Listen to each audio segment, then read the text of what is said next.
She always took the long way. Told me on the first night that I walked her home. Said she'd learned the city through its detours. Said the shortest route was just a way to be alone. I took the short way everywhere before her. Had the whole map optimized for time. She added 20 minutes to my Tuesday, and I found I didn't mind. First detour took us past a building she'd been watching go up for months, she said. Every week a different floor appearing. Every week the skyline shifted overhead. Told me about the city when she'd found it, before the building and the three that came before. Said the skyline was a kind of conversation between the city and whoever needed more. Long way home in November. She knew the names of streets I'd never used. The long way around, she made a route of everything. Nothing direct and nothing overdue. The long way around, an extra 20 minutes in a city I had never been walked through. Every street a different reason for the detour. Every block with something worth the extra time. The long way around, she gave me that. And everything about the short way felt like a crime. Second detour took us to a bakery, closed for the night but lit inside for cleaning. She stood outside and watched the man sweeping. Said she'd always wondered about his particular meaning. Not meaning in a grand sense, just his evening, his specific Tuesday with the broom and the flower. Said she thought about the people doing closing, while the rest of the city spent its leisure hour. I never thought about the baker closing. Never thought about the inside of the after. She made me see the city as inhabited by its specific Tuesday people. Every chapter. Third detour involved a street she'd almost lived on. Said the apartment had been perfect, but the timing wrong. Sometimes the right place finds you at the wrong moment. You let it go and carry it inside the song. She said that matter-of-factly, no real mourning, just the city as a series of almosts. Every block a different version of the story. Every corner where she'd stood and counted costs. The long way held more history than the short one. She had been paying attention all along. The long way around, she made a route of everything. Nothing direct and nothing overdue. The long way around, an extra 20 minutes in a city I had never been walked through. Every street a different reason for the detour. Every block with something worth the extra time. The long way around, she gave me that. And everything about the short way felt like a crime. She asked me once what I had been optimizing for. All those years of taking the efficient route. I didn't have a great answer, and she knew it. She just walked a little slower, let me work it out. I said I'd been in a hurry to get somewhere. She asked me where, I said I wasn't sure. She said that's the whole problem with efficiency. You arrive before you figured out what for. I thought about that longer than the walk required. Thought about it for a week in different rooms. The long way as philosophy is practice, as a way of living inside your own afternoons. She was someone who had solved for richness, not for speed or productivity or aim. Every detour was a kind of investment. Every extra minute in the city was a claim on the texture of the living, on the baker in the building, in the almost street, on the skyline changing every week above her, on the city as something meant to be concrete. We still take the long way when we walk somewhere. Adds up to an hour extra every week. She still knows the names of streets I've only borrowed, still points out things I'm learning how to seek. Last Tuesday past the building she'd been watching, which is finished now and full and blocking what was there. She looked up at the finished thing without regret, said something new will come and didn't seem to care. I asked her if she missed the watching, the weekly check-in on the thing becoming. She said the watching was the point, not the arriving. Said the building done was just the next thing coming. Long way home again in November, same route as the first one 3 years back. She paused at the corner where the bakery had been. Different place now, she remembered what it lacked.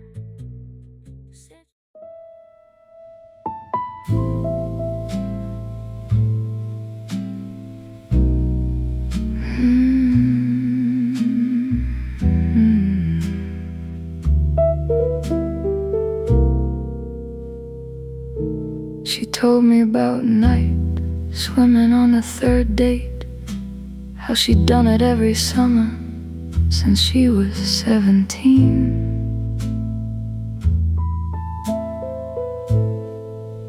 Found a lake outside the city no one else knew, or if they knew it they kept it, like she kept it unseen.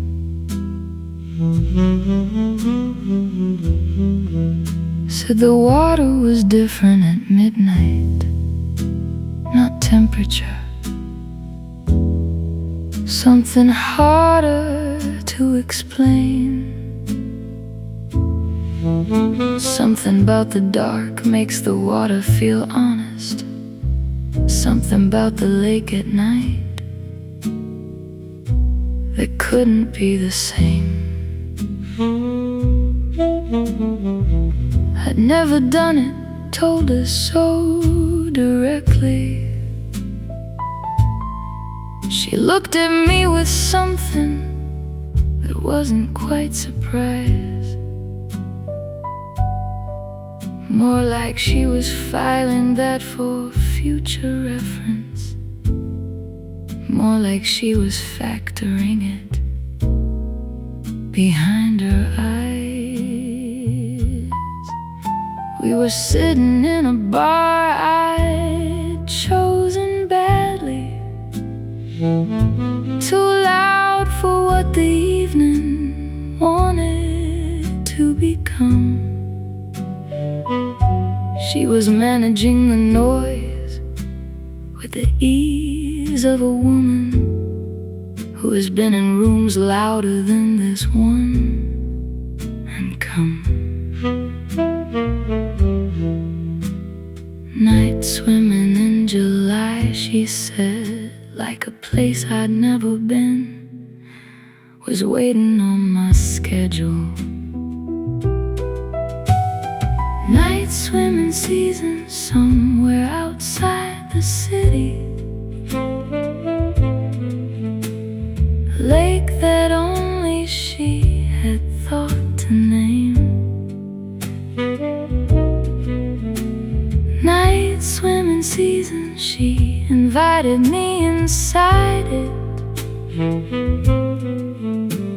and nothing after that was quite the same. Water holding up the dark around you, sky above so low you feel the weight. Night swimming season, she swam ahead, I followed because following her felt like the right fate. We made it to the lake in late July. She drove the whole way, which I let her do. Said she'd never taken anyone before, which landed somewhere in me and stayed true. Road turned into a path, turned into nowhere. Then the water showed itself between the trees. She was already out of the car before I parked it, already moving toward it with that ease. No ceremony, no announcement, just her at the edge and then in the water dark. I stood there for a moment on the bank before I followed her into that particular park of silence and of water and of night sky. Nothing overhead but what was always there, the city somewhere behind us and below us, and the lake doing what a lake does without care. She was already swimming when I found my depth, moving through the dark the way she moved through rooms, entirely at home, entirely occupied, entirely herself in all that particular gloom. Floating on my back, I found the same stars she had been finding here for years alone. Night swimming season somewhere outside the city, lake that only she had thought to name. Night swimming season, she invited me inside it, and nothing after that was quite the same. Water holding up the dark around you, sky above so low you feel the weight. Night swimming season, she swam ahead, I followed because following her felt like the right fate. She told me something in the water that she hadn't told me on dry land. Said water made it easier to say, the kind of thing that needs the dark around it, the kind of thing that daylight tends to fray. I told her something back from my own inventory, something I've been keeping in the back of a drawer. Said it out there in the middle of the lake, meaning every word in a way I hadn't before. This is what she meant about the honesty. This is what the midnight water does. Strips away the performance of the telling, gets down to the underneath of what it was. We swam back toward the bank eventually, neither of us checking what time it had become. She had a towel in the car she handed over. 2 towels actually, she planned the outcome. This woman who had planned 2 towels, who had driven to a lake she'd never shown before, who had given me the thing about the water making honesty, handed me a towel and asked if I was cold to the core. We drove.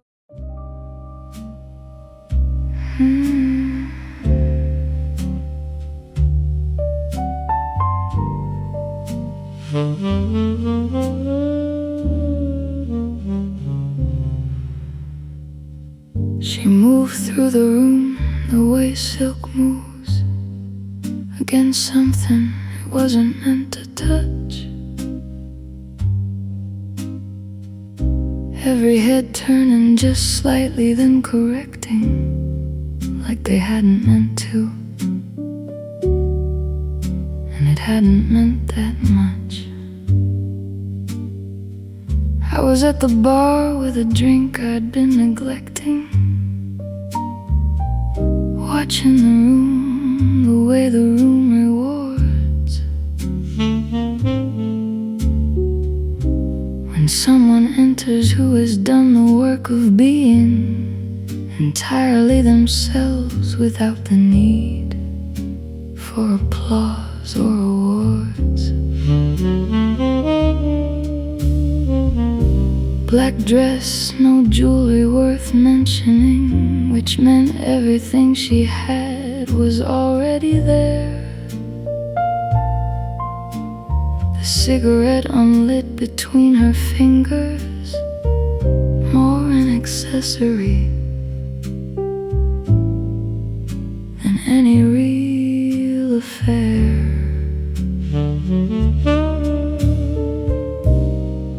She didn't need it, she just liked the holding, the weight of something in her hand at night. I've known people who do that with their glasses, pick them up and put them down to punctuate what's right.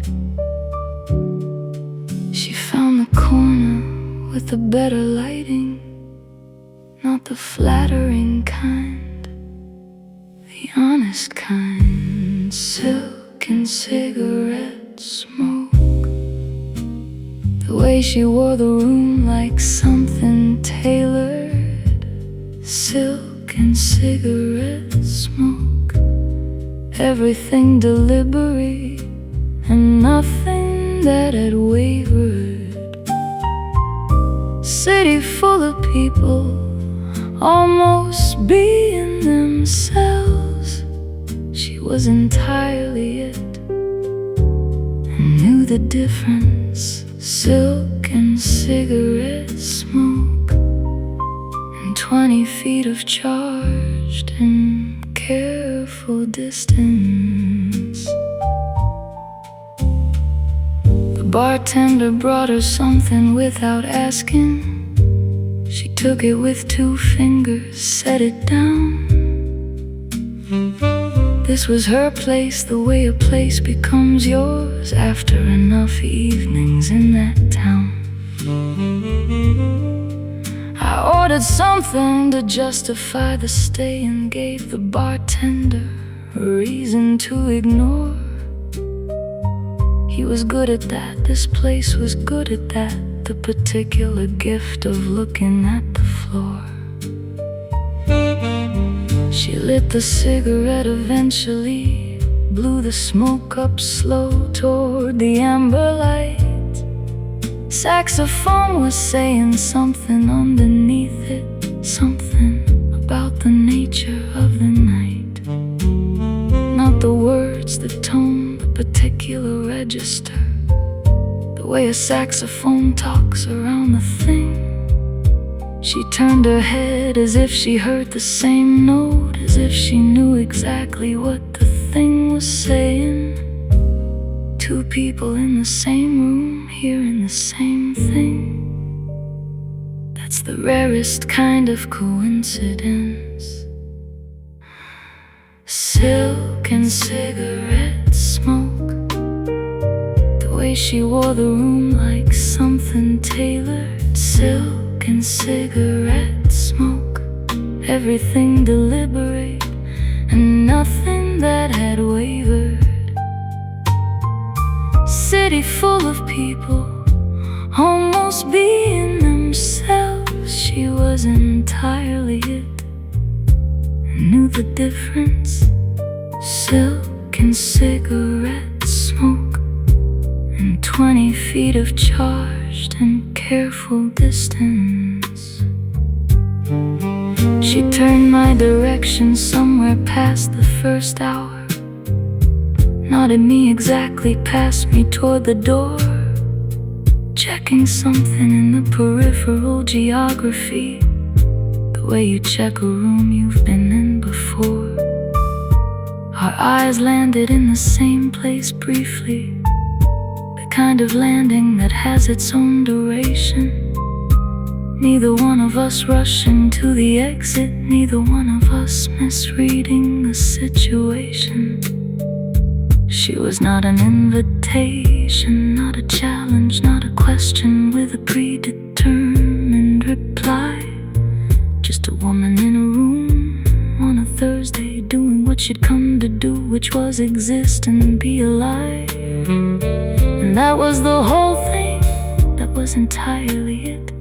The quality of someone at full occupancy, filling up the space they're given completely, not performing it, not even thinking she should be. I raised my glass in her direction slightly, the kind of raise that doesn't ask for anything. She saw it, took a slow drag of her cigarette, and exhaled the kind of acknowledgement that didn't need a ring. She left before the second set was finished, before the bartender made last call plans, before the room had decided what it was becoming, before the night made any real demands.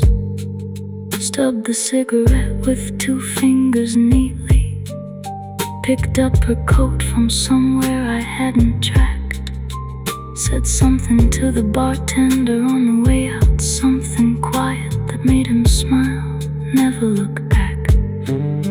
The city gives you these uncertain evenings, this particular configuration of the night.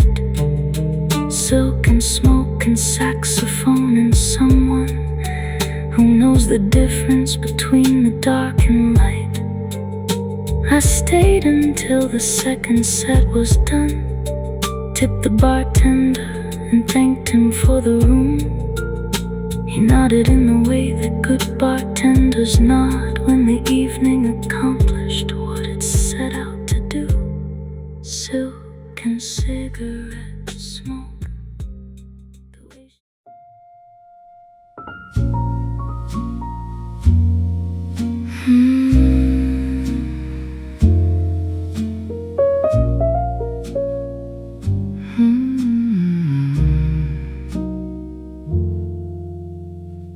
Shared a cab because the line was long. Neither one of us had anywhere specific to be. At least that's how it started, just pragmatic.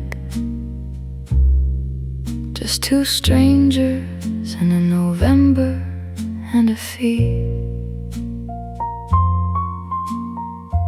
She said the cross street first, then asked me mine.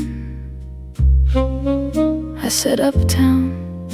She said that worked for her.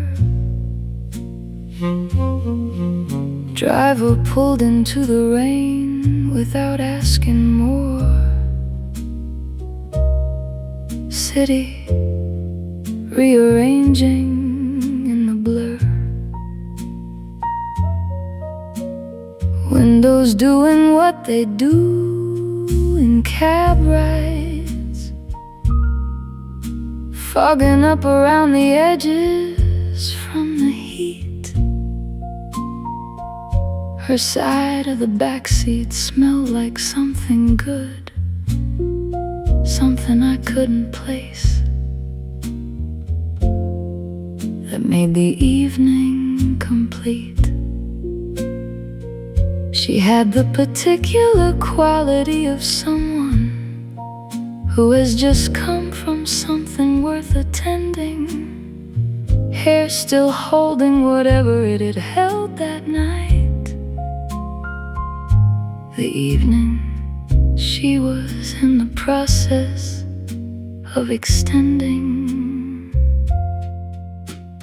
Traffic on the avenue being what it is, we had more time than either of us planned. Cab ride in November rain, two strangers and a driver and a light. Cab ride in November rain, uptown slow and everything outside the glass at night.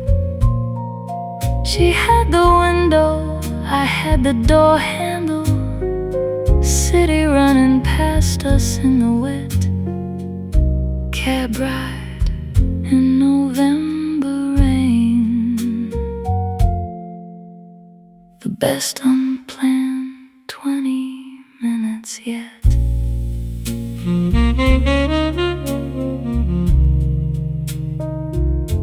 She asked me how the evening was, I told her.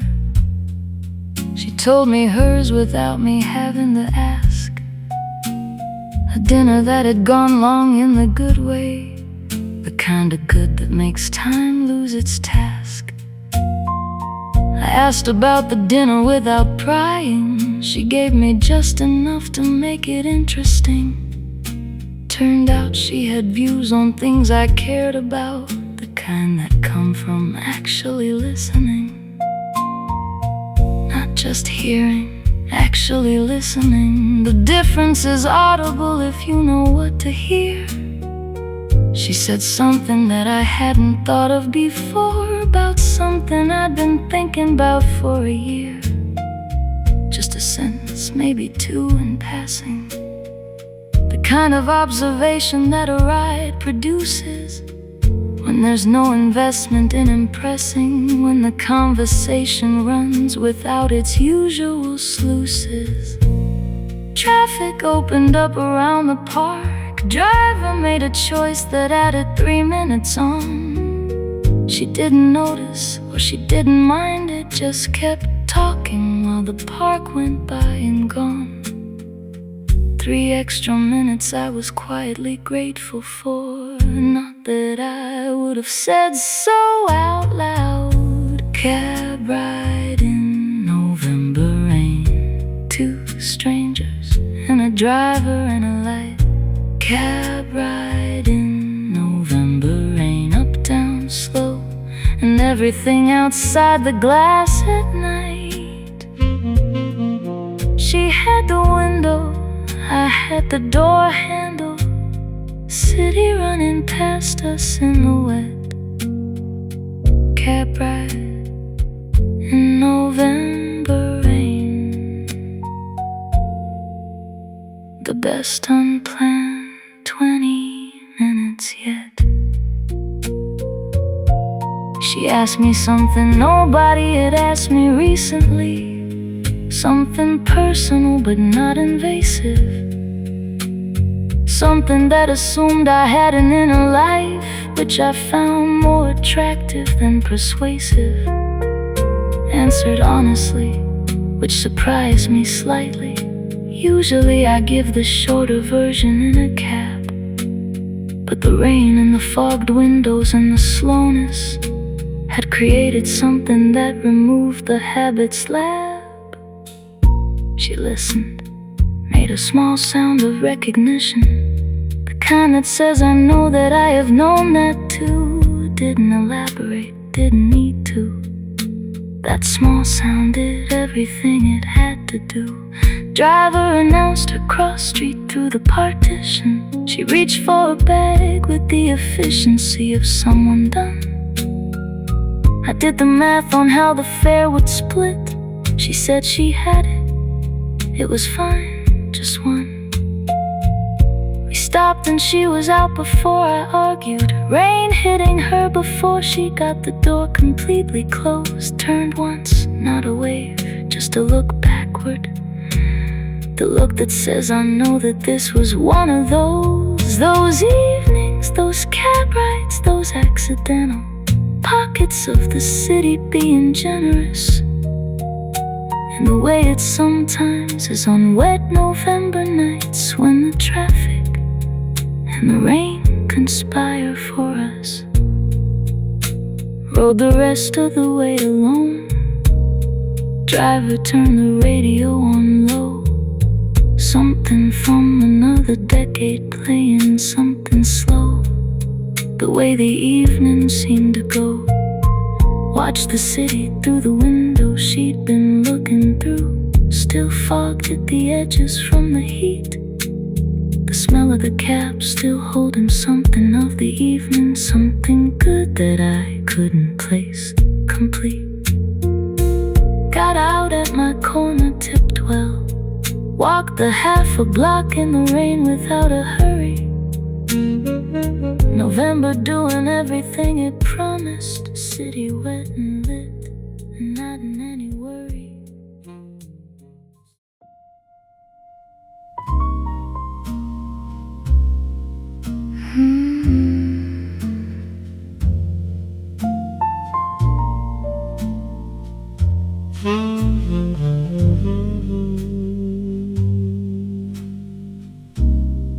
Corner booth like she had reserved it, with the particular authority of someone who has.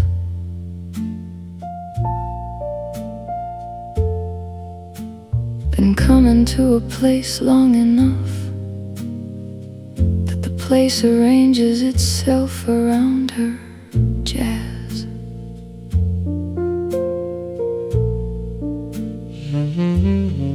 Back against the wall, the whole room in her sightline.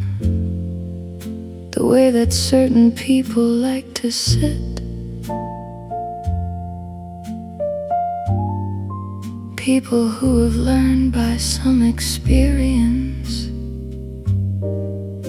to keep the whole room visible a bit.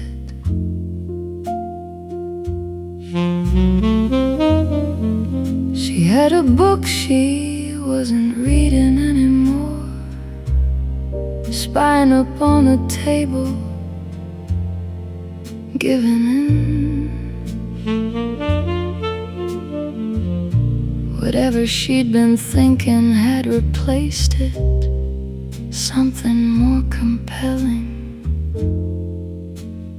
pulling her within.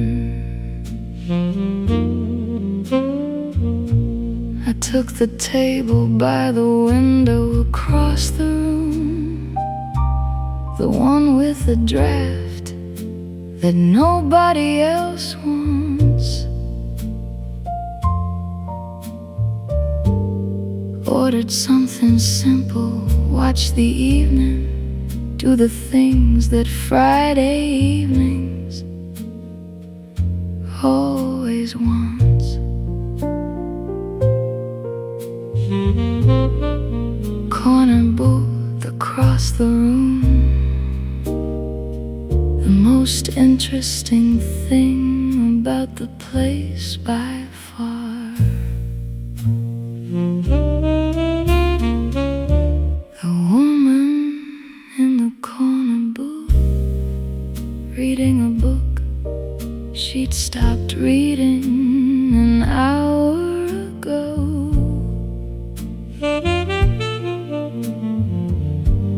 The woman in the corner booth, thinking something that I'd probably want to know. Not because I've earned the information, Not because I have a right to any thought of hers. The woman in the corner booth just looked like someone worth the wondering, worth the words.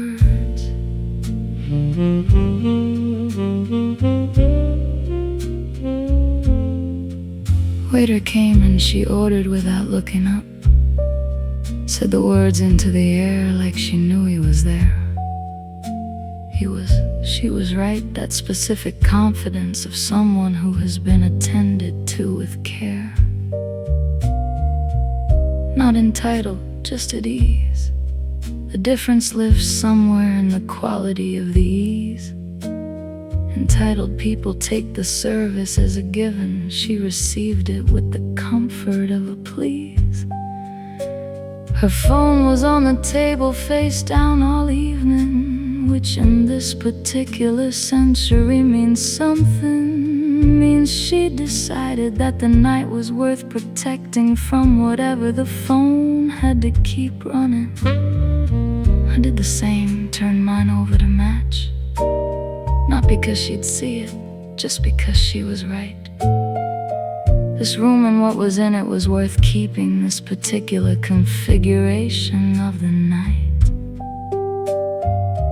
Band was working through some standards slowly, taking the long way around the melody. The kind of playing that suggests they're thinking which is the best kind of playing to me.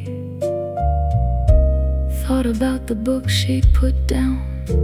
What chapter had she left it at, and why?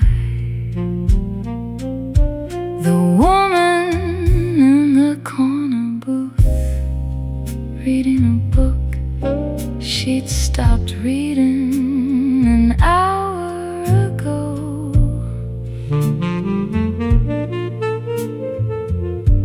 The woman thinking something that I'd probably want to know. Not because I've earned the information, not because I have a right to any thought of hers.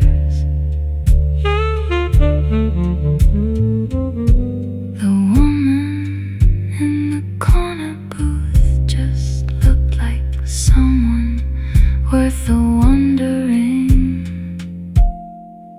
worth the words. She looked up once and scanned the room entirely, the way that certain readers do between the pages, taking inventory of the space around them, briefly returning from whatever story wages. Our eyes met for the part of a second that contains the full transaction of two people, registering each other in a crowded space before returning to their own cathedral steeple. She went back to the book she hadn't been reading, picked it up this time and found a place. I went back to the drink I'd been considering, both of us returning to our separate space. This is the whole story sometimes. This is how the evening tells its entire tale. A corner booth, a window table, a second of acknowledgement, and everything that lives inside the veil of what gets said and what gets only felt, of what gets carried home inside the chest, of what the city offers on a Friday evening to the people willing to be briefly dispossessed of their routines.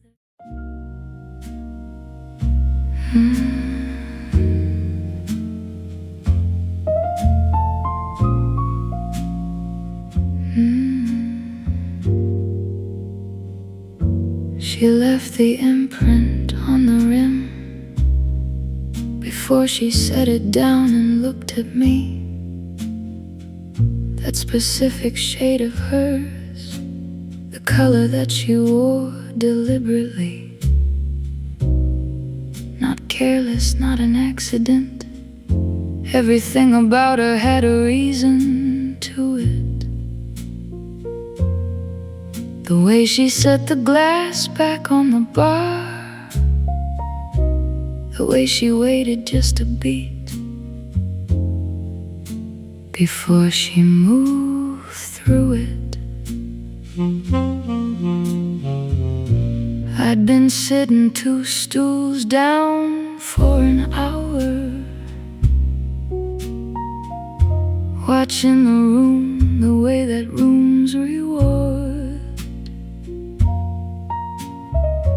When someone walks in wearing all their choices, like armor made of everything she could afford. Not expensive, just entirely hers. The coat, the shoes, the shade she'd chosen for the night. Everything assembled with intention, everything announced without the need for light. That glass sitting there between us said more than conversation could have done. Lipstick on a martini glass, the most honest thing I'd seen all week. Lipstick on a martini glass. She wasn't hiding anything she came to seek. City full of people not committing to the thing they want or who they are.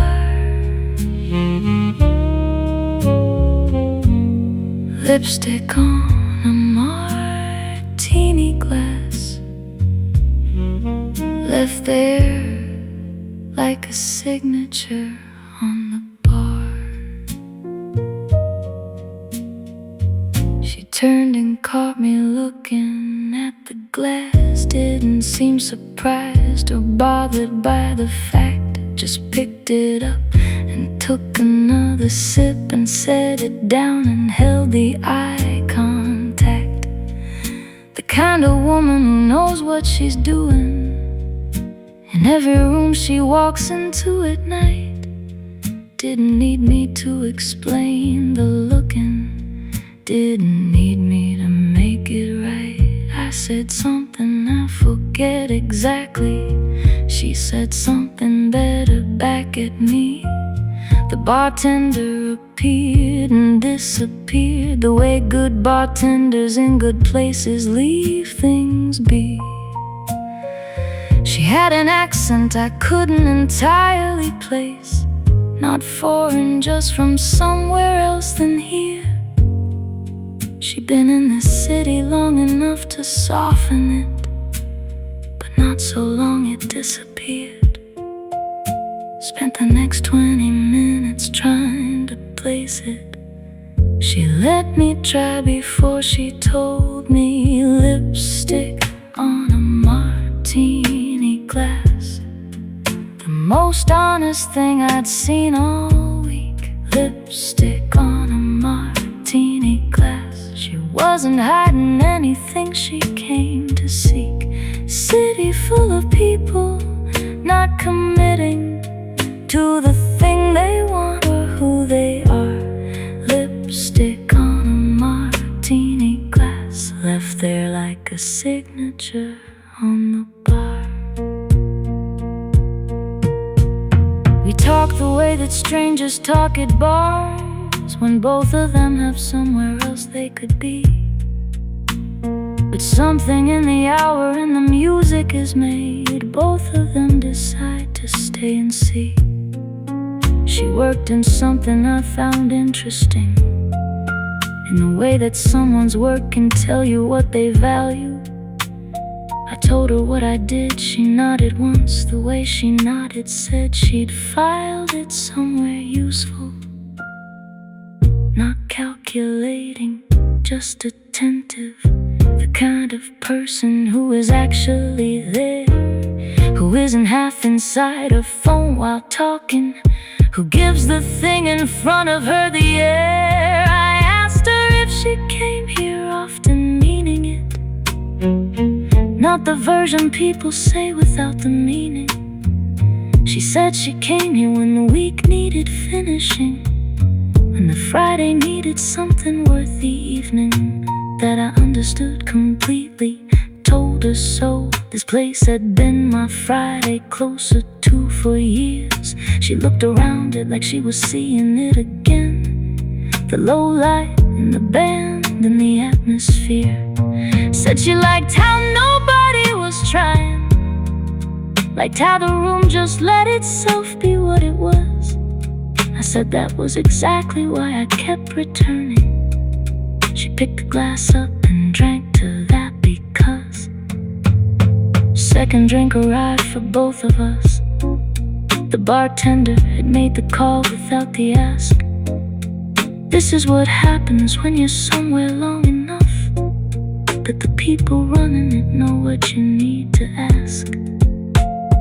Band went into something lower after that, the kind of song that makes a room feel smaller. She leaned in slightly, not for volume reasons. The song just made the distance feel a little taller. Told me one thing that she hadn't told many people, something small but real, the way those things arrive. I held it the right way, she seemed to register that, seemed to register that I knew how to receive and survive. The glass between us with the imprint on the rim, 2 drinks deep, and everything had shifted slightly.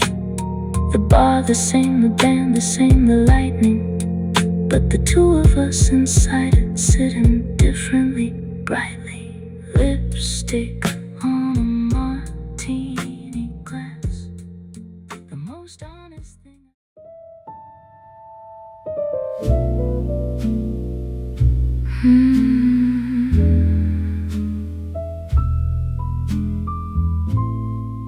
We stayed until the guards started walking slower,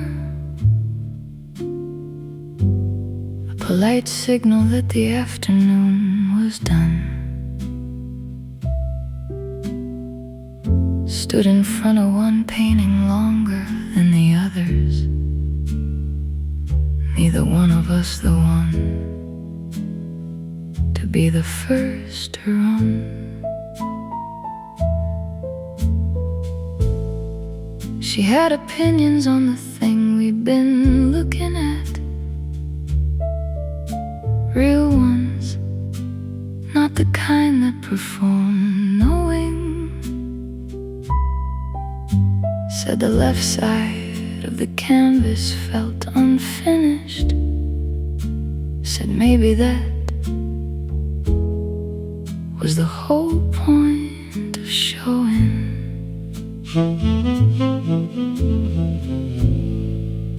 I'd been looking at the right side the whole hour, hadn't seen what she was talking about until she spoke. Then I saw it, clean as anything, unfinished. Something in the left the painter chose to leave and broke. She didn't say I told you so, she wasn't built that way.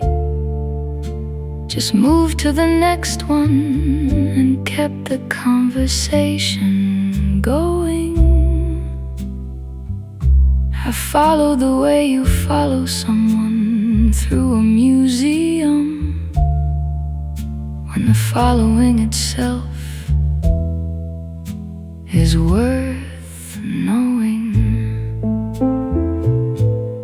Guards politely moved us toward the exit.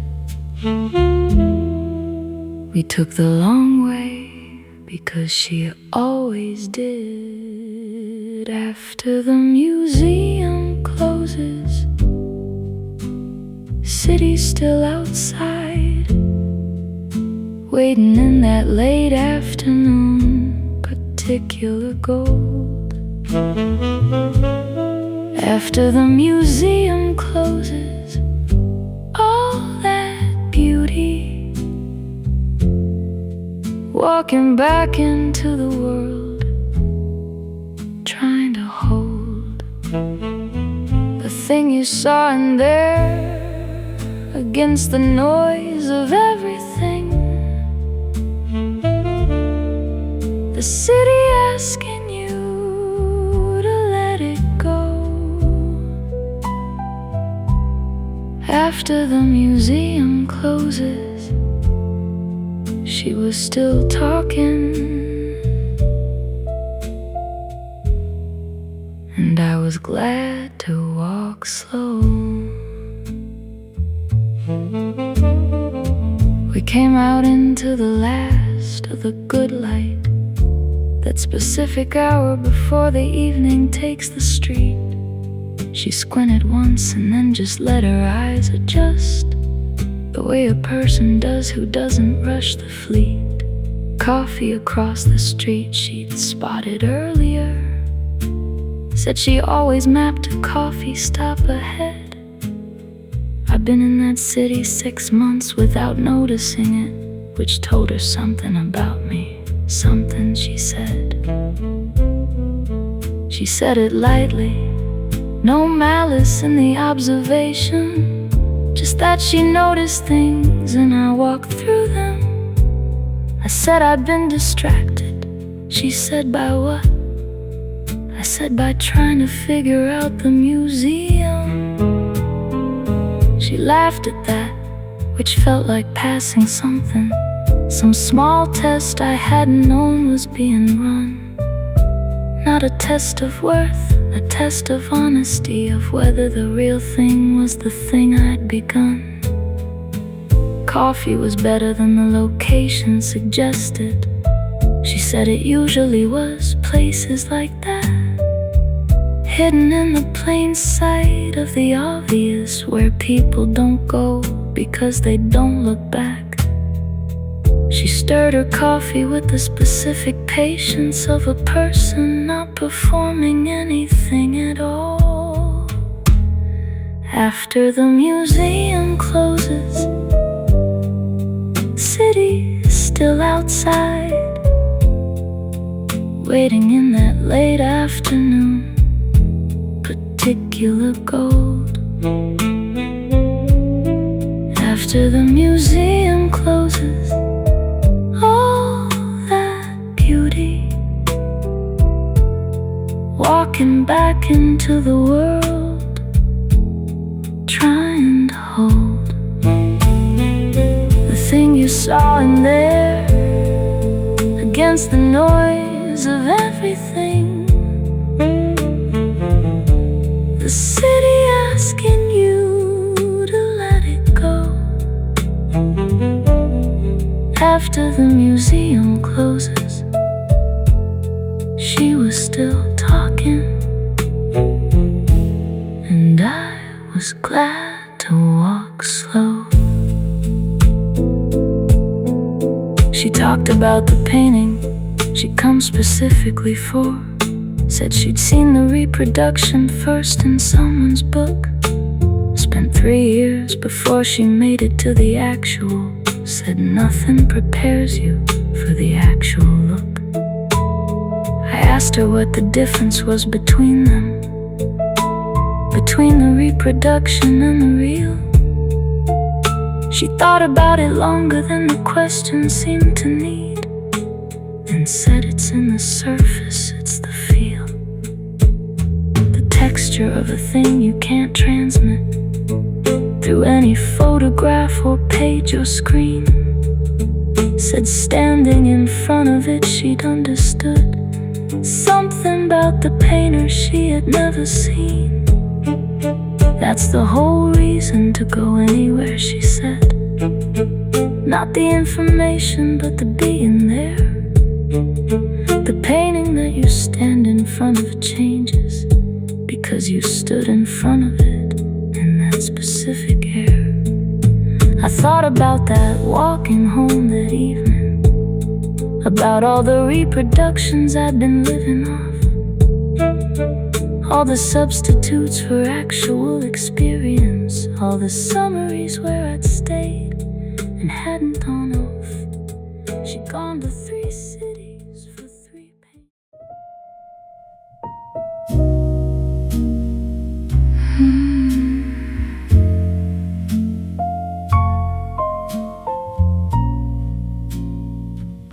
Flight got delayed 3 hours at the gate. She was sitting 2 seats down, reading something thick. Neither of us acknowledged it at first, the way you don't when the situation's this. Hour 1 went by without event. She dogged a page and closed the book, looked out at the rain against the terminal window. I pretended I was not pretending not to look. Hour 2, she got up for the bad coffee, came back with 2 cups, set one down near my hand.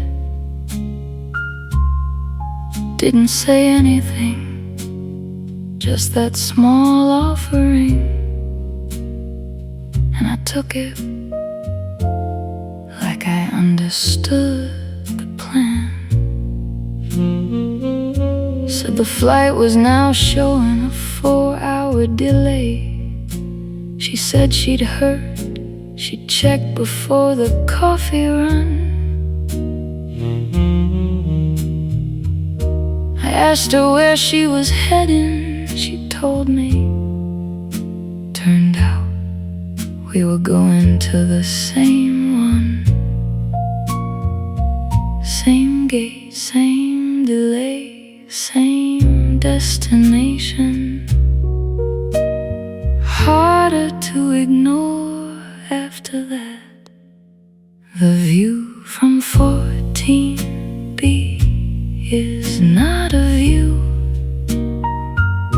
Middle seat, no window, somewhere over the dark. But the view from 14B depends entirely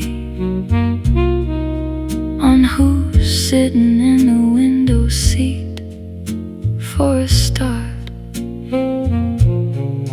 She took the window, I was 14B.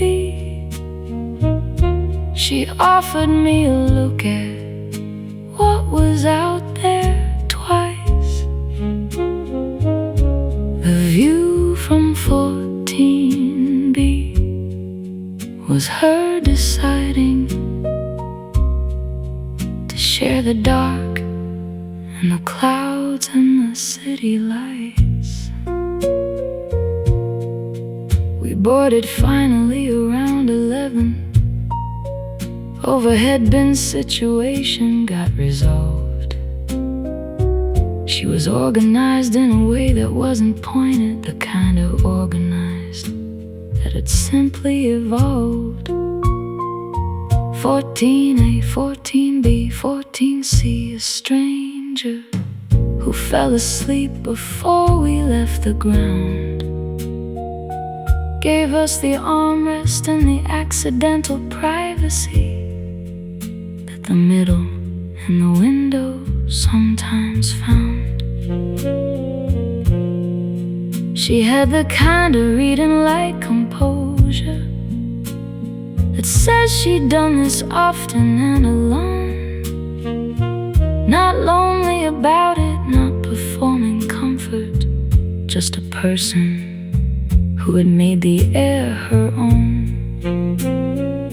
Somewhere over the middle of the country, she closed the book again and watched the dark below. Cities coming up like scattered conversations. She pointed one out, said, "Watch it glow." That particular city down below us, we never found out what it was, just watched it. The view from 14B is not a view. Middle seat, no window, somewhere over the dark. But the view from 14B depends entirely on who's sitting in the window seat. For a start, she took the window. I was 14B. She offered me a look at what was out there twice. The view from 14B was her deciding to share the dark and the clouds and the city lights. We talked a little somewhere past the middle, the way people talk when the hour is past midnight, when the cabin's dark and the world is somewhere under, and there's nothing left to perform in the low light. She told me what she did, I told her mine. She asked to follow up the way that only certain people do. Not surface, something underneath the surface, something that suggested she had actually listened through. Told her something I don't usually include in the version I give to people I've just met. She received it without making it a moment, without turning it into a thing to not forget, which is the best way anyone can take a thing. Just hold it for a moment, then move on. She did, I noticed, kept it moving forward. We talked about the city we were going to belong. Landing announcement came and she looked out, said it was clear, she could see the lights below. I leaned across 14A's sleeping stranger. She pointed down and said, "There, that's where we go." Baggage claim at 1 in the morning, that specific lighting that airports use at night. She had her bag before.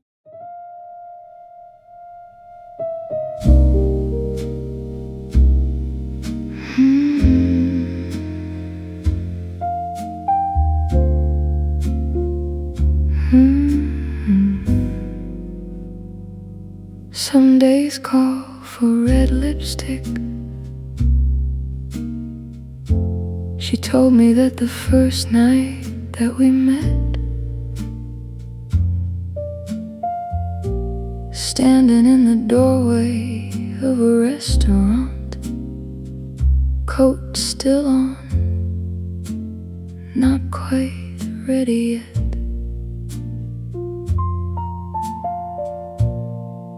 I didn't know what she meant back then.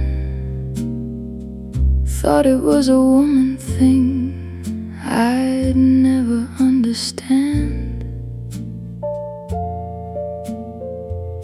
Now I think I know exactly what she meant. The nights that ask a little more of who you are and can. Last Tuesday asked for it, she said.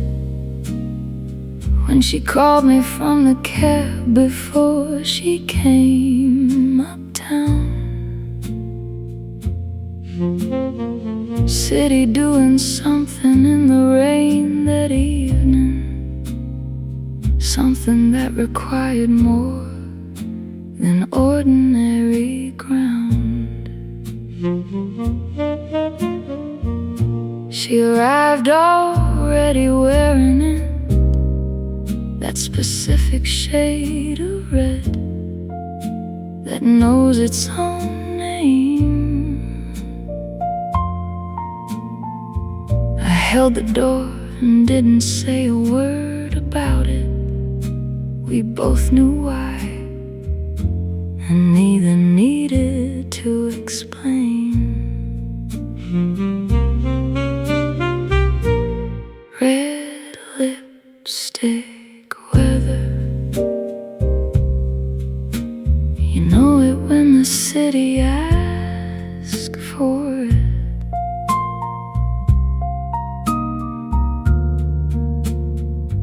Red lipstick weather, rolling through the streets, rain on the pavement, and a saxophone somewhere.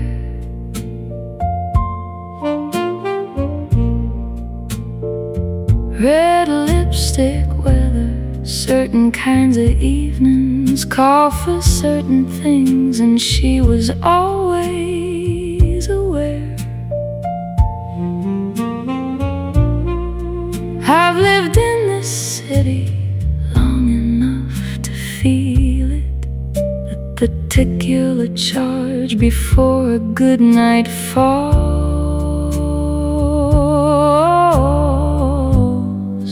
Red lipstick weather, she read it every time, writing herself into it best of all.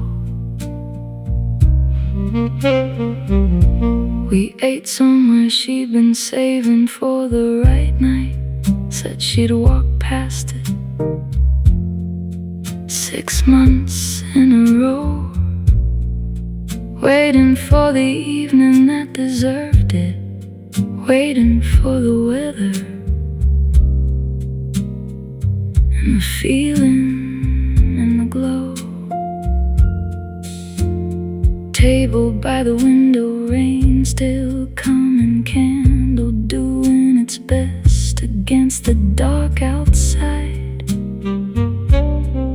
She ordered something I had never heard of, told the waiter why she chose it with a kind of quiet pride.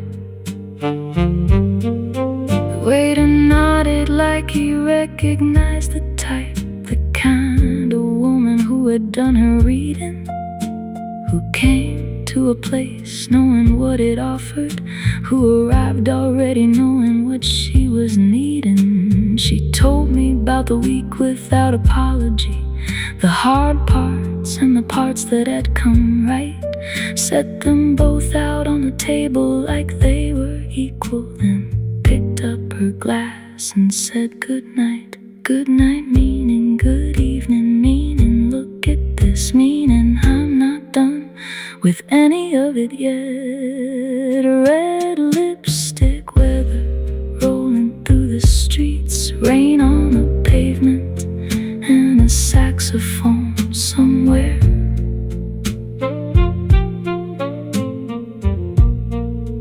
Red lipstick weather, certain kinds of evenings call for certain things, and she was always aware. I've lived in this city long enough to feel it, the particular charge before a good night falls. Red lipstick weather, she read it every time, writing herself into it best of all. After dinner, walking in the rain, she didn't rush, had the umbrella I'd brought. We moved at the speed the night was going, not faster, not slower, right where it ought. She pointed at a window on the 3rd floor. Someone up there had their lamp on warm. Said she always wondered about windows like that. Who was up there reading through the storm? I said I'd always done the same thing. She stopped walking, turned to look at me. Said something like that shouldn't be a surprise, and then started walking again like nothing.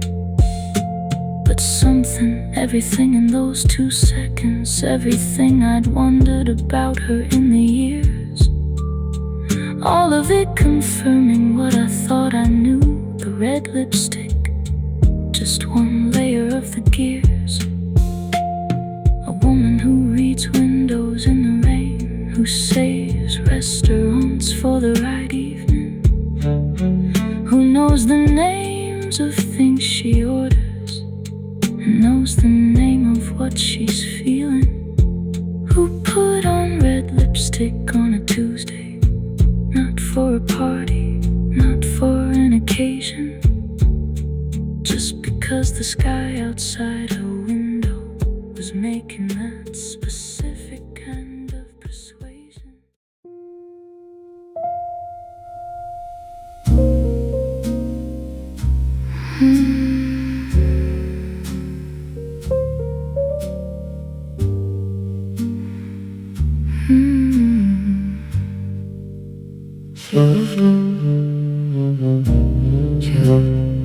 She left a single earring on the piano. Small thing, silver sitting on the wood. Found it Monday morning with my coffee, standing there the way found things are understood.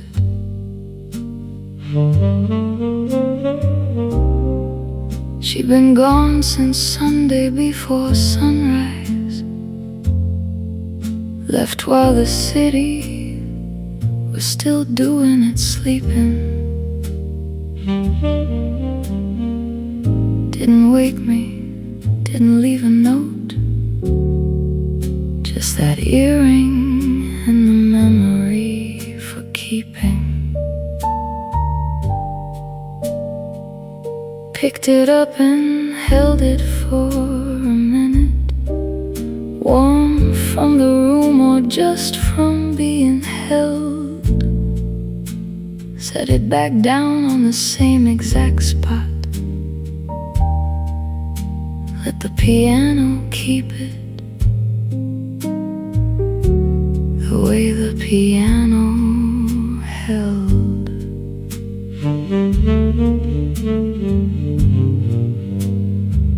The room was different in the daylight after, not in a way that anyone would see, just in the way that a room adjusts its furniture when it's been occupied by more than me. Some departures rearranged the air, this one rearranged something quieter.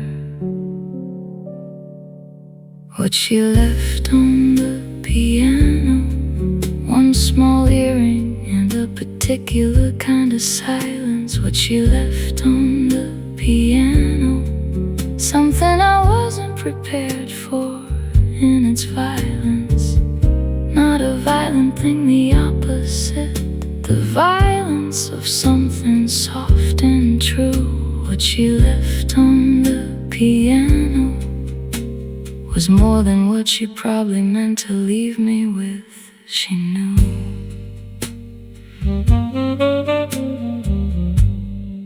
Played a little that same morning, nothing structured. Fingers finding something low and slow. The earrings sitting there while I was playing,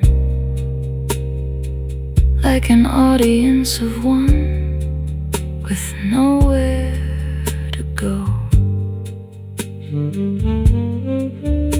She told me she had never learned an instrument, said it with a kind of quiet warning in her voice, like music was a room she'd stood outside of, like she'd never quite been offered the right choice. I played a little longer than I usually do, played the kind of things that don't have names. Not a song exactly, more a conversation with the Monday and the earring and the frames. Framed photographs she hadn't looked at or had. I couldn't tell, she moved through rooms completely, took in everything or nothing. Hard to know, just that she moved through all of it so cleanly. The earring stayed there through the week untouched. I worked around it like it had a right to be.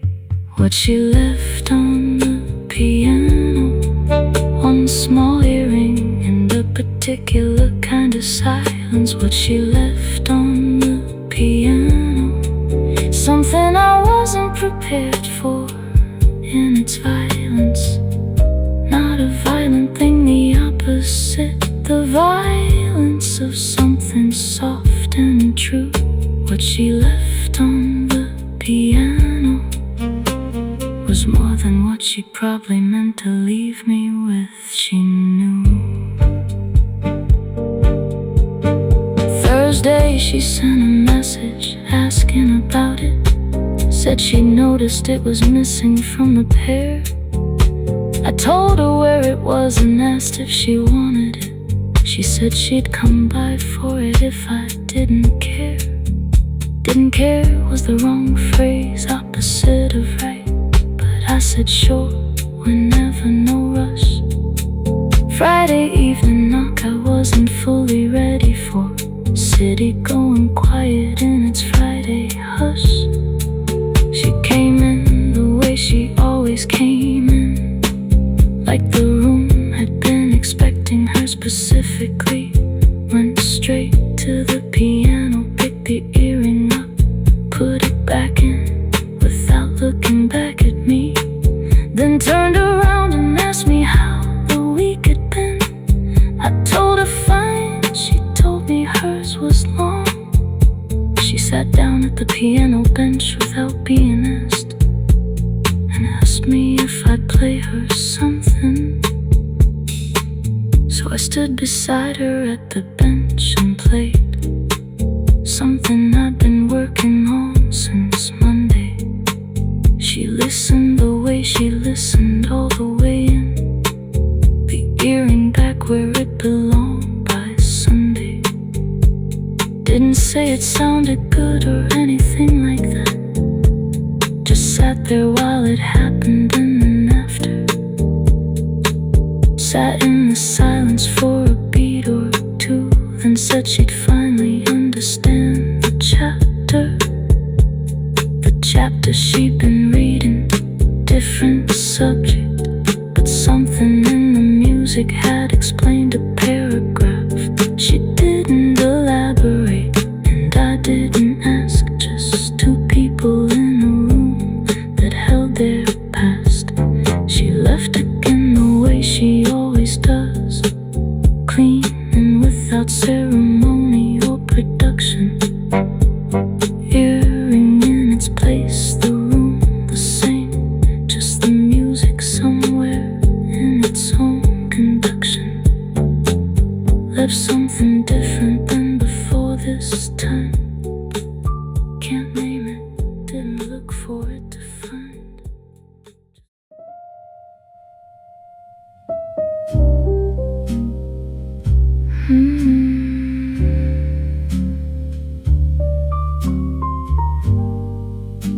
It started in the elevator going up. Both both of us heading to the same party above. She pressed 14, I pressed 14 too. She looked at the panel like that proved something.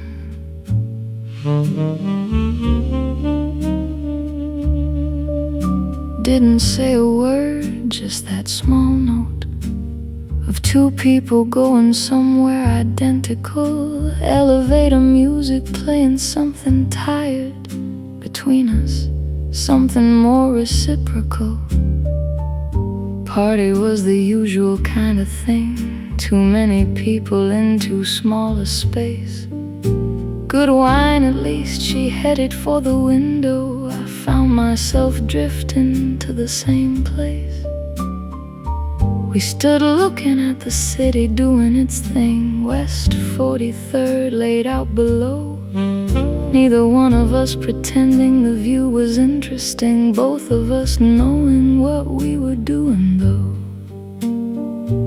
City gave us something to look at together, without the pressure of looking at each other yet. Slow burn on West 43rd. Started in an elevator going up. Slow burn on West 43rd. The city in the window in a paper cup. She had the kind of presence that accumulates, quiet but increasing with the time. Slow burn on West 43rd, building towards something I couldn't define.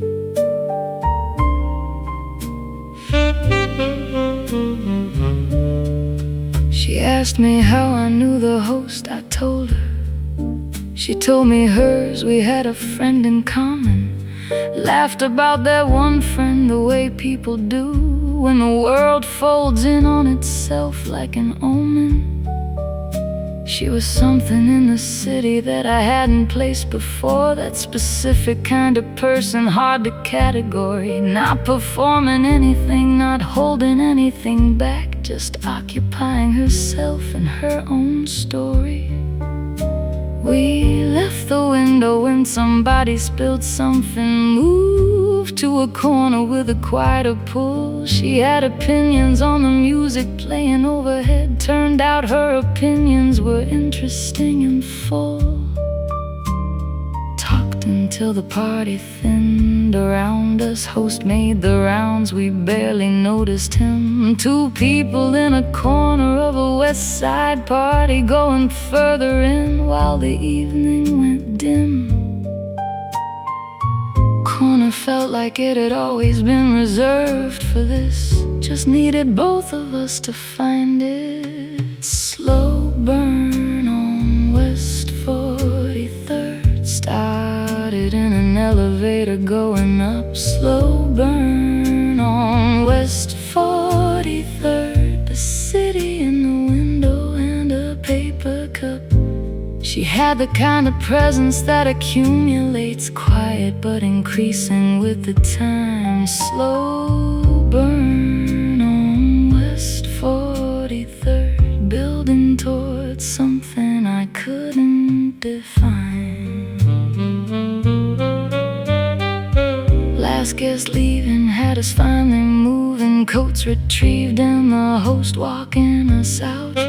Elevator again, same panel as before. This time she pressed lobby without a doubt. Lobby had that marble quiet late at night. Doorman reading something at his stand outside. The city was November all the way, cold coming in the way the cold is planned.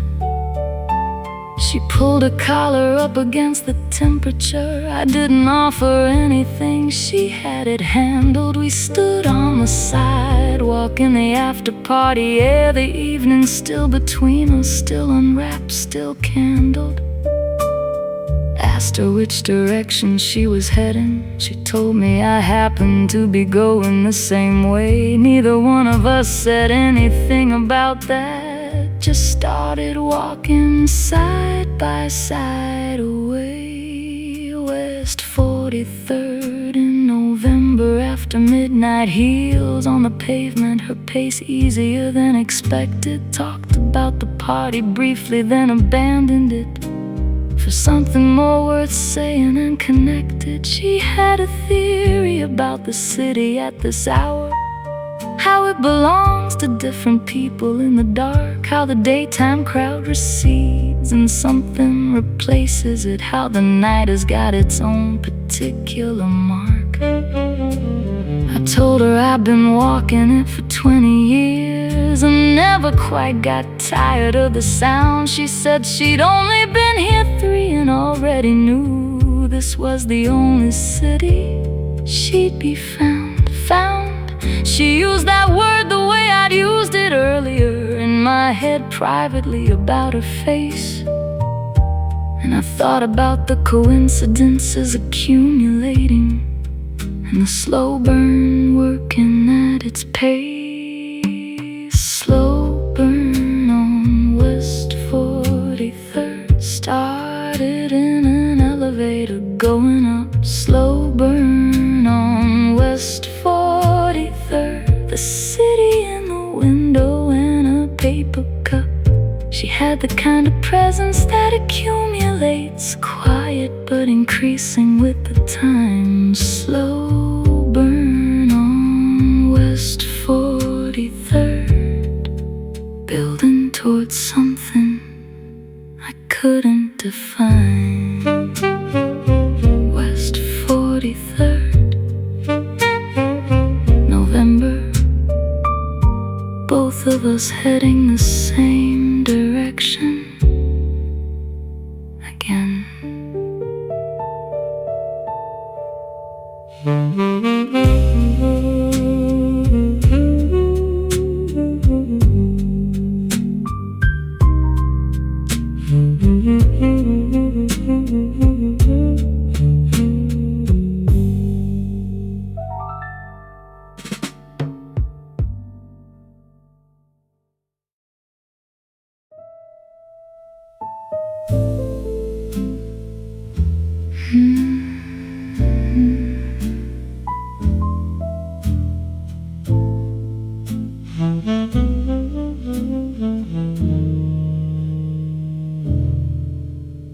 She walked in right around the second set, when the room had settled into something low. Red coat on her shoulders like she'd planned it, like the whole place needed someone to set the glow. Sat at table 9 without consulting anyone. Told the waiter what she wanted with her eyes. Crossed her legs and let the music find her. Did the kind of sitting that a man can't realize. He's staring till he checks himself and looks away, and finds himself right back without a plan. She had the quality of something overheard, the kind of beauty that unsettles a man. I had a drink I hadn't touched in 20 minutes. Saxophone was playing something low and mean. Thought about how many rooms I'd sat in like this one. Thought about how long it'd been since I'd really been seen. Table 9 and everything attached to it had my full attention without asking once. The redhead at table 9, looking like the answer to a question. question I forgot I had. The redhead at table 9, making everything before tonight feel slightly sad. Not in a way that hurts, in a way that clarifies, like seeing clearly after a long blur. The redhead at table 9, and the rest of the room fading into her.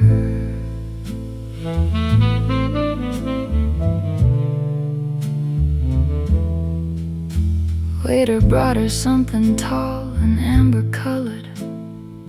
She thanked him with a word I couldn't hear, turned a little toward the band and just listened, the way that people listen when the music's something near.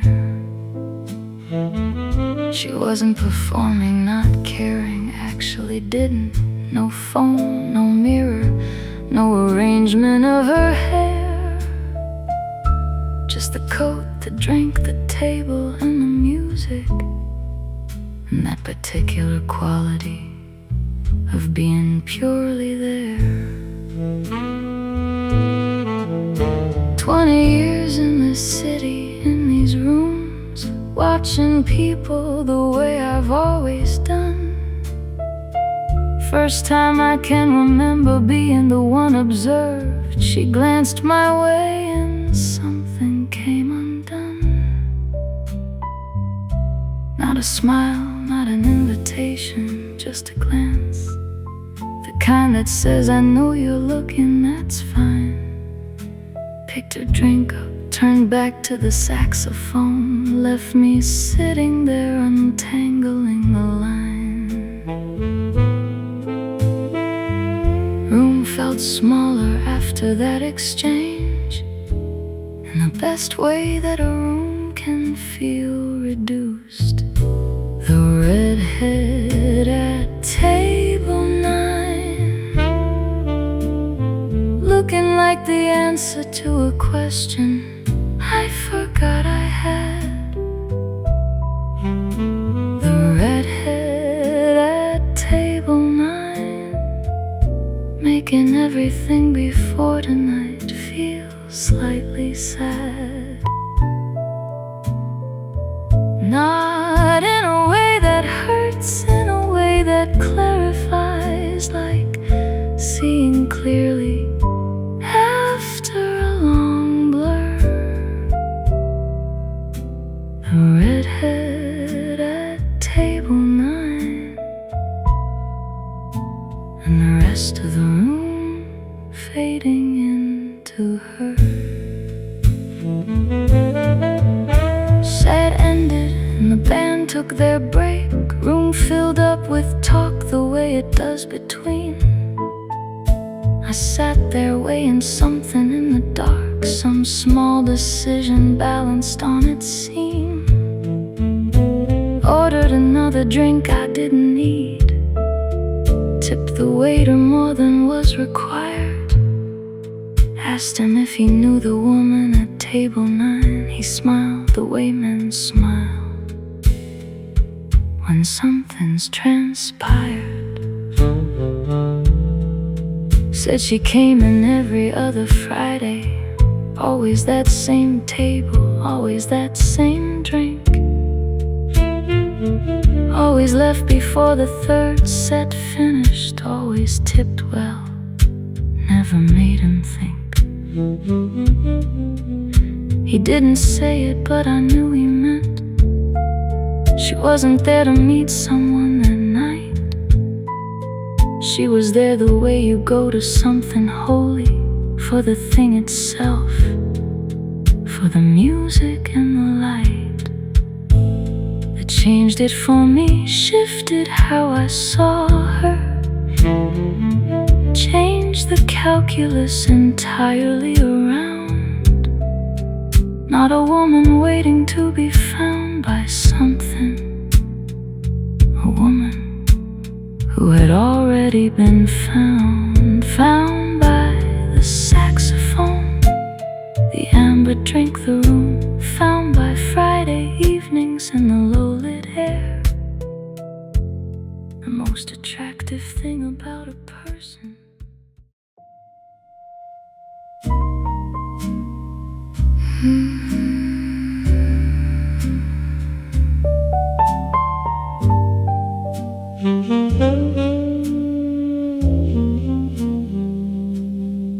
They call the last dance 20 minutes back, but the band played on the way they sometimes do, when the room's got something left worth playing for, when the night's not ready to be through. Chandelier up top has seen better decades, flickering the way that old things do with grace. Couple on the floor, still moving like they mean it, like the song was written for that specific space. I've been sitting in the velvet booth since 9, watching the room the way I watch a film, gin going slow, no reason left to hurry. Evening gone so quiet it could kill.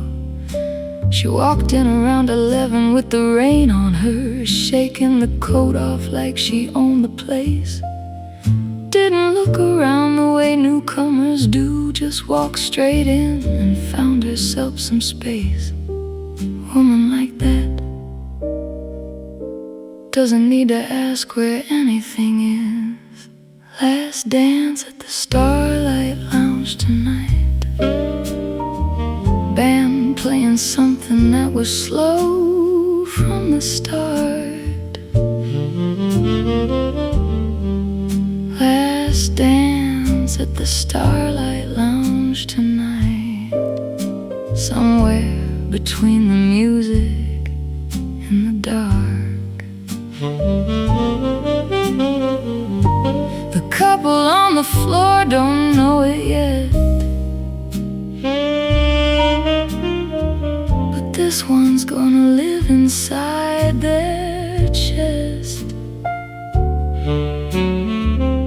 Last dance at the Starlight Lounge tonight, and I've been sitting here not passing up the rest. She ordered something clear from the bartender, said 2 words and he knew exactly what. These are the places where the regulars speak shorthand, where half the conversation gets left out. I watched her settle into the corner booth across, the way a person settles who has been here before. Not uncomfortable, not performing comfort either, just at ease, the way you get when you know the score. Band shifted into something lower after that, the kind of song that empties out a room. Couple on the floor pulled close and disappeared inside it. Saxophone filling up the space like perfume. Something made me stand up from my booth, made my feet cooperate for once. Walked across that floor the longest way I've ever walked, doing something that I don't do much. Asked her if the chair across was taken. She looked up slow. Last dance at the Starlight Lounge tonight. Band playing something that was slow from the start. Last dance at the Starlight Lounge tonight. Somewhere between the music and the dark. The couple on the floor don't know it yet, but this one's gonna live inside their chest. Last dance at the Starlight Lounge tonight, and I've been sitting here not passing up the rest. She had a way of listening that was full, not waiting for her turn, just actually there. The kind of listening that makes a man talk more than he's talked in close to a calendar year. I told her about the city when I first arrived, how the skyline hit me like a physical thing, how I'd stayed because of something I couldn't name then, still couldn't name, still felt it doing its thing. She told me she'd been coming here on Friday since a year ago when she moved 2 blocks south.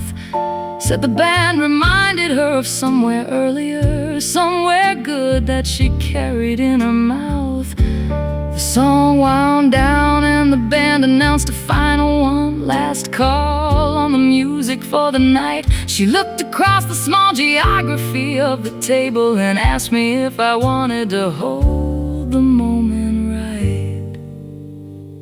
We didn't talk for the last song, just listened.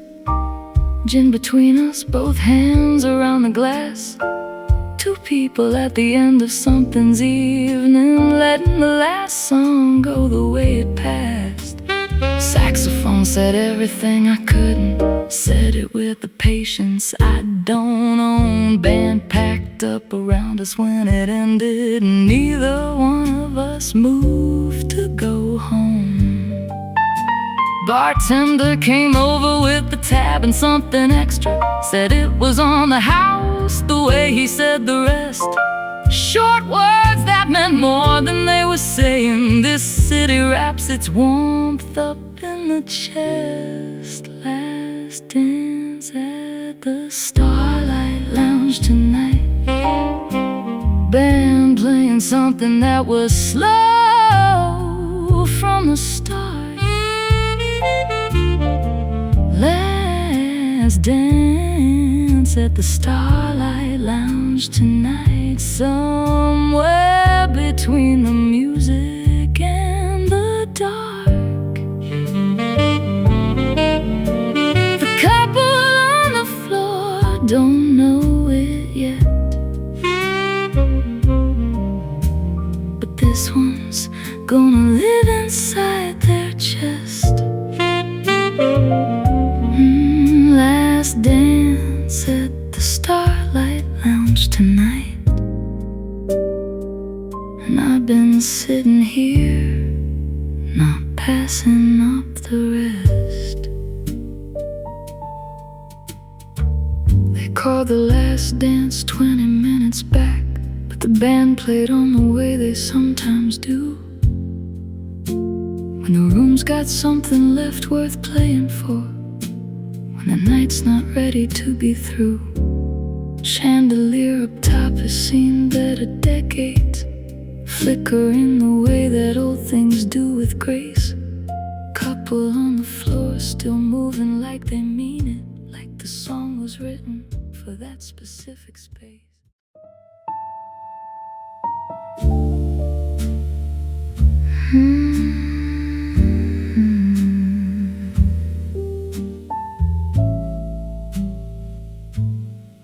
Bar's been closing for an hour now, but neither one of us has moved to go. Rain outside is doing what it always does, making reasons to stay in from the cold. You've been stirring that same drink for 20 minutes. Ice is gone, the glass is just a prop. Something on your mind that hasn't found its words yet. Something in your eyes that hasn't stopped. I've been watching from the bar stool at the corner, trying not to be too obvious about it. Man like me's got no business starting something, but a man like me has got no real chance to doubt it. Bartender's pretending he's got glasses left to polish, giving us the room the way they do. Oh, place like this has seen 1,000 nights like this one. Knows exactly when to look away on cue. Whatever this is, it's already happening slow. Smoke gets in your eyes tonight, and mine too, if I'm honest about it. Something in the way the light's been falling made the whole room feel like a secret. Can't blame the hour, can't blame the whiskey, can't blame the rain or the song on low. Smoke gets in your eyes tonight, and I don't think either one of us wants it to go. You finally set the glass down on the counter, turned a little bit in my direction. Didn't say a word, just held it in the air there. One of those moments that only goes one direction. I stood up slow because slow felt right for the evening. Took the bar stool beside you, left a space. Something about not rushing what was happening. Something about letting it keep its pace. Told you it was raining, you said you knew that. Told you I was staying, you said the same. Neither one of us pretending that we got here talking about weather and the rain. Bartender materialized 2 glasses from somewhere, set them down and vanished like a ghost. The city's full of people who mind their business, and tonight I love the ones who mind it most. Whatever this is, it moves the way jazz moves. Smoke gets in your eyes tonight, and mine too, if I'm honest about it. Something in the way the light's been falling made the whole room feel like a secret. Can't blame the hour, can't blame the whiskey, can't blame the rain or the song on low. Smoke gets in your eyes tonight, and I don't think either one of us wants it to go. The saxophone's been saying something all evening, been saying it the way that music can, without the words but with the whole meaning. The way a look can say more than a man. I've lived long enough to know the difference between a night that's nothing and a night that stays. This one's got weight to it, got a feeling of the kind that changes how you count your days. You leaned in close to hear what I was saying, even though the bar was quiet as a church. And I forgot completely what I started with, forgot the sentence somewhere in the search of your eyes up close like that in low light, of the way the evening had arranged itself, of the smoke and the rain and the song on the speaker, of the way I pulled this feeling off the shelf. Dusted it off, didn't know I still had it, didn't know the old thing still had heat. Somewhere in the back of a forgotten closet, living in the place where lost things meet. Smoke gets in your eyes tonight, and mine too, if I'm honest about it. Something in the way the light's been falling made the whole room feel like